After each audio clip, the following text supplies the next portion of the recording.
மானங்கிட்ட புண்ணாரமோன்னு நீ வந்து 7ஆம் கிளாஸ் படிக்கும்போது விரல் ஜப்பு நடந்திருப்ப, புரியுதா? ஆனால் அவன் வந்து அரசியல் தெரிஞ்சிருக்கான். அதனால தான் அவன் அரசியல் பேசினான்.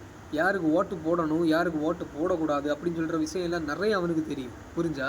அதனால தான் அவ்வளோ போல்டான பேசினான் அந்த வீடியோவில். நீ மெசேஜ் பண்ணி என்கிட்ட கேட்ட சின்ன பையன் எல்லாம் அரசியல் தலைவரை வந்து பேசினான் அப்படி.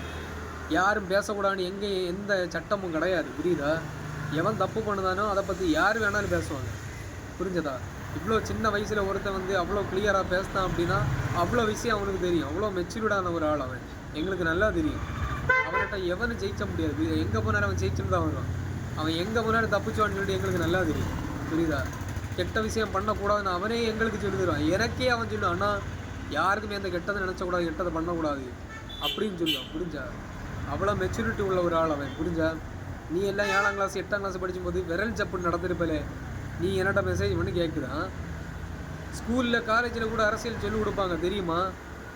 அதான் அவங்களுக்கும் தெரியாது, உனக்கும் கூட தெரியாது, தெரியுமா?